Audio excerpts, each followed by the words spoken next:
Milhares de pessoas desaparecem misteriosamente ao redor do mundo. Ainda não se sabe como desapareceram e restou somente as vestes. As mães estão desesperadas, pois todas as suas crianças pequenas e recém-nascidos foram levadas. O que está acontecendo? Vários voos foram cancelados por conta de vários acidentes onde aeronaves simplesmente caíram do céu. O mesmo com o trânsito.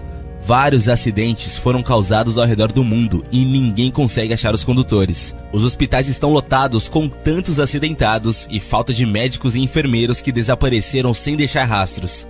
Já parou para pensar o caos que um arrebatamento iria causar? Milhares de pessoas desaparecendo do nada? Câmera de segurança registrando apenas o desaparecimento repentino das pessoas, que só lhe restaram as vestes do corpo.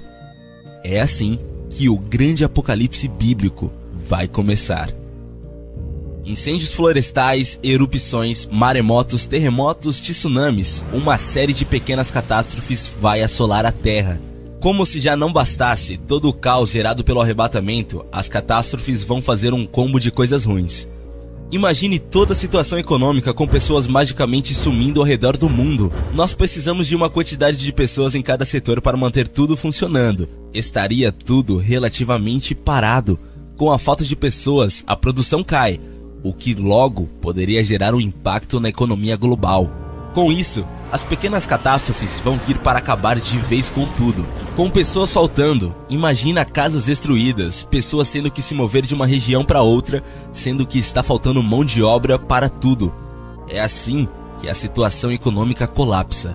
Imagina vários países ao mesmo tempo com a economia arrasada. Qual que é o próximo passo?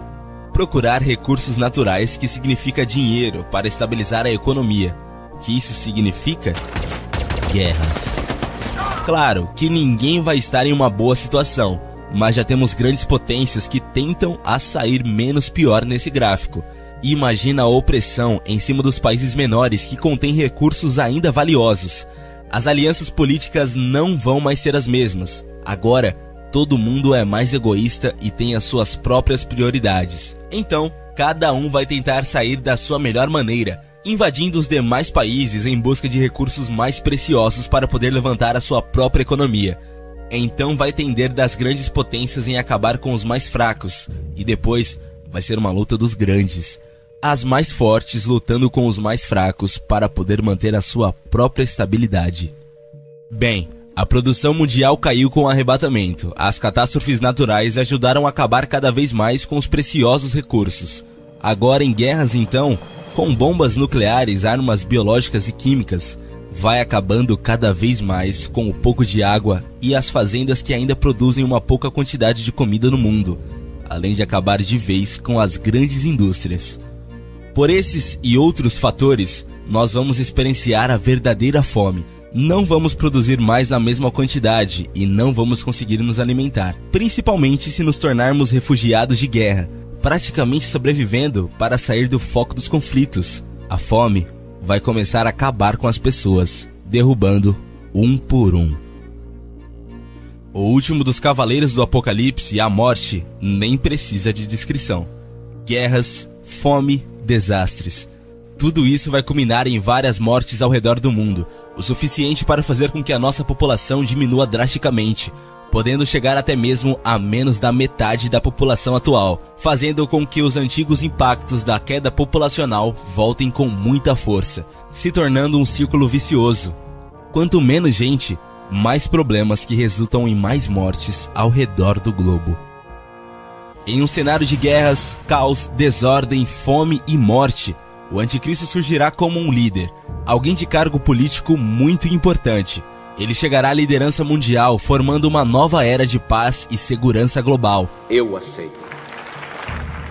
Ele vencerá a diplomacia pacificamente, convencendo todos os líderes mundiais com a sutileza, engenhosidade e sabedoria. Ele será um homem complexo, diferente de todos os demais. Alguém que abraçará em seu caráter as habilidades e poderes. Possuirá o admirável dom de atrair as pessoas e a irresistível fascinação de sua personalidade, suas versáteis conquistas, sua sabedoria sobre-humana, sua grande habilidade administrativa e executiva, aliadas ao seu poder de consumado lisonjeador, brilhante diplomata e soberbo estrategista.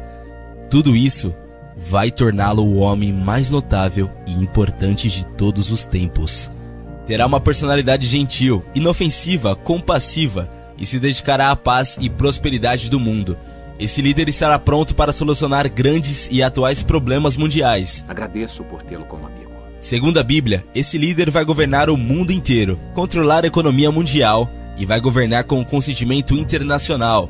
Fará um acordo de paz com Israel e também, segundo o livro, suas características pessoais são de um ser intelectual, um verdadeiro gênio militar, político, administrativo e religioso. Só que a real intenção desse líder seria alcançar a nova ordem mundial. A nova ordem mundial seria um grupo poderoso e secreto que planeja dominar e escravizar o mundo através de um governo único. A nova ordem seria um plano com o objetivo de derrubar os governos de todo o mundo, bem como erradicar todas as religiões e crenças para unificar a humanidade sobre uma nova ordem, que seria baseada em uma ideologia extremamente uniforme, uma moeda única e uma religião universal. Nessa teoria, ocorrências significativas são ditas que são causadas por um grupo extremamente poderoso e secreto, ou de vários grupos interligados.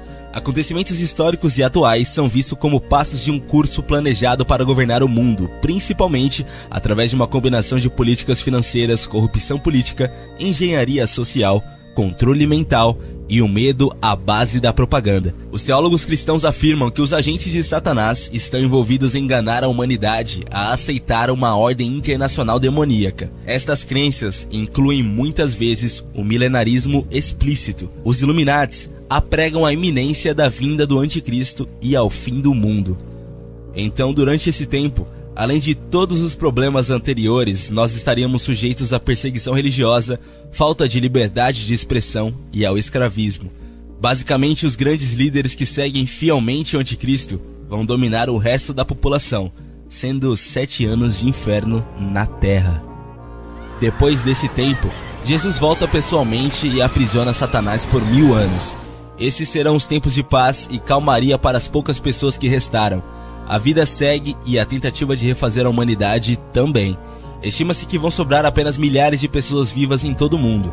Serão tempos de paz, enquanto tentamos reconstruir tudo de novo, do zero, como se fosse o final de uma guerra mundial devastadora, onde todos saíram perdendo. Depois dos 1000 anos, Satanás vai sair da sua prisão na sua última tentativa de ganhar do Todo-Poderoso.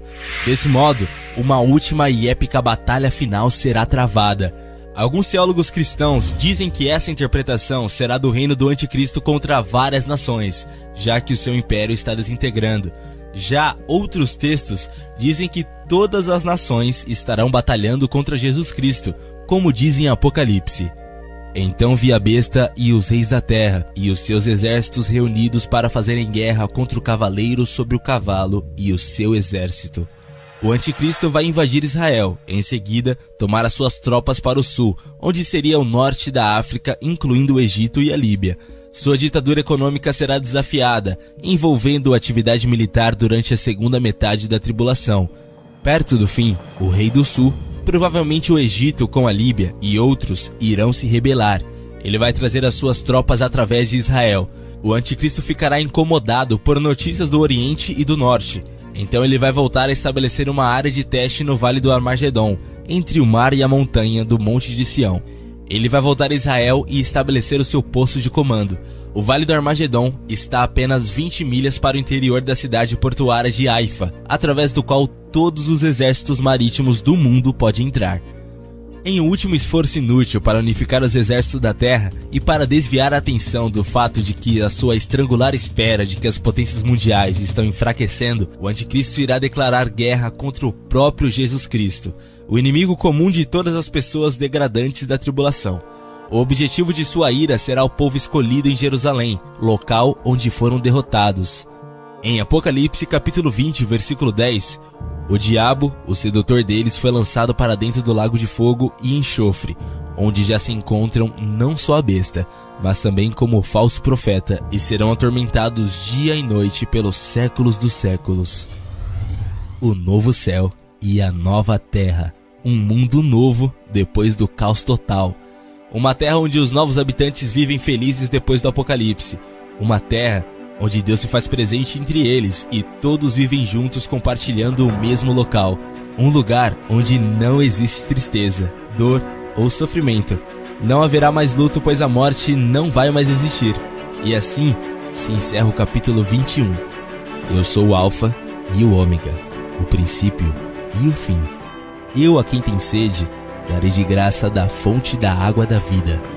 O vencedor herdará essas coisas e eu lhe serei rei, e ele será o meu filho.